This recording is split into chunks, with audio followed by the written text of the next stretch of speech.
इस वीडियो में हम लोग स्टडी करेंगे equivalent capacity of capacitors connected in series and in parallel. तो सबसे पहले हम स्टडी करते हैं equivalent capacity of capacitors connected in series. अब इसमें हम देखते हैं कि जब कैपेसिटर चार्ज होता है तो उस समय चार्ज किस तरीके से शेयर होता है। तो सबसे पहले हम देखते हैं कि हम जैसे ही स्विच ऑन करेंगे हमारी बैटरी कैपेसिटर की इस प्लेट से इलेक्ट्रॉन निकाल करके और दूसरी प्लेट की तरफ ट्रांसफर कर देगी ऐसे, जिसकी वजह से ये वाली प्लेट नेगेटिवली चार्ज हो जाएगी। जितनी ये वाली प्लेट पॉजिटिव चार्ज हुई है उतना ही ये वाली प्लेट नेगेटिवली चार्ज भी हो चुकी है।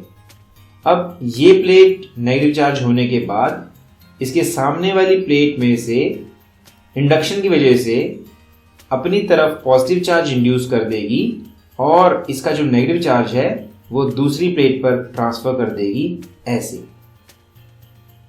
इस प्लेट का जो नेगेटिव चार्ज है वो दूसरी वाली प्लेट के नेगेटिव चार्ज को रिपेल करके दूसरी वाली प्लेट पे ट्रांसफर कर देगी, जिसकी वजह से हमारी सभी कैपेसिटर्स के ऊपर चार्ज एक जैसा आ जाएगा। यानी कि जब हम सीरीज में कनेक्ट करते हैं तो सभी कैपेसिटर्स इक्वली चार्ज हो जाएंगे।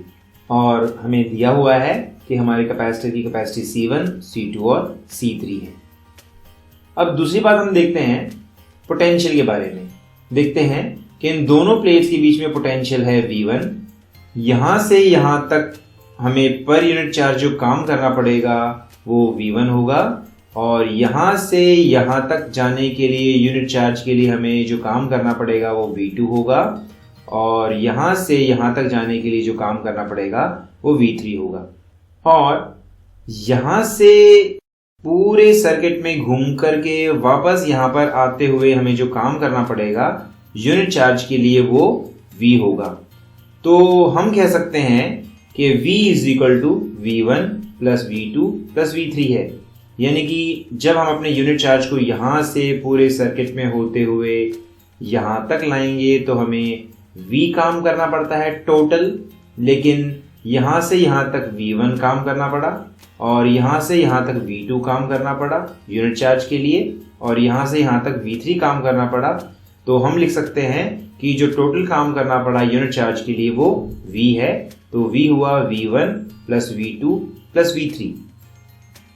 और हम जानते हैं कैपेसिटेंस होता है वो ratio of charge to voltage होता है।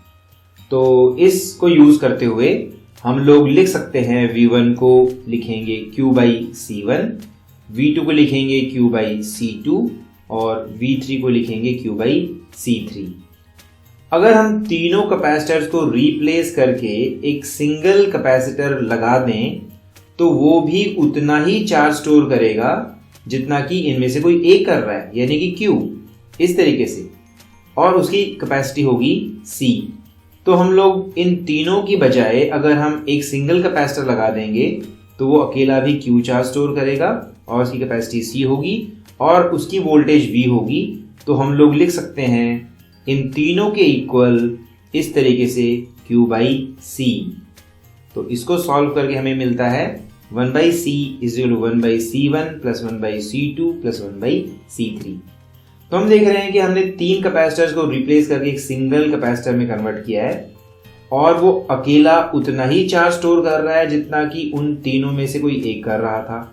तो हमारी जो कैपेसिटी आएगी इन तीनों कैपेसिटर में से जो सबसे छोटी कैपेसिटी होगी उससे भी छोटी आएगी।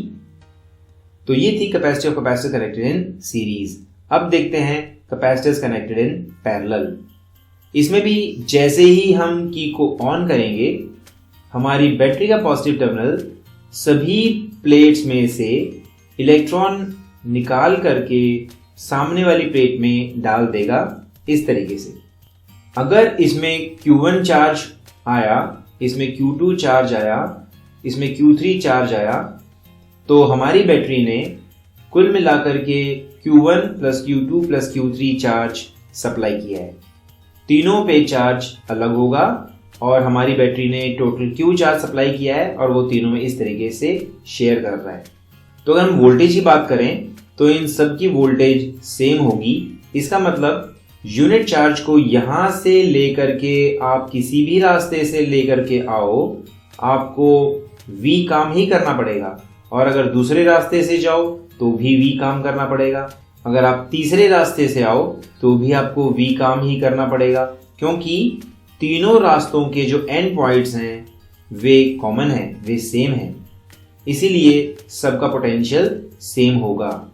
तो अपने Q = CV वाले फॉर्मूले को यूज करते हुए हम लिख सकते हैं Q1 की जगह C1V, Q2 की जगह C2V और Q3 की जगह C3V, और इन तीनों को रिप्लेस करके अगर हम एक सिंगल कैपेसिटर लगाएं तो उसकी कैपेसिटी होगी C और वोल्टेज V ही रहेगी, और वो अकेला चार्ज जो स्टोर करेगा वो Q के इक्वल होगा, जो तीनों के चार्ज के सम के इक्वल होगा। और इसको सॉल्व करके हमें मिलता है ये। इससे साबित होता है कि जो टोटल कैपेसिटी आएगी वो तीनों की कैपेसिटी का सम होगी, यानी हमारी जो कैपेसिटी होगी अब बढ़ गई है, क्योंकि हमारा जो सिंगल कैपेसिटर है जो इन तीनों को रिप्लेस करेगा वो अकेला तीनों के चार्ज के सम के बराबर स्टोर कर पा रहा है। इससे साबित होता है कि उसकी कैपेसिटी इंक्रीज कर जाएगी।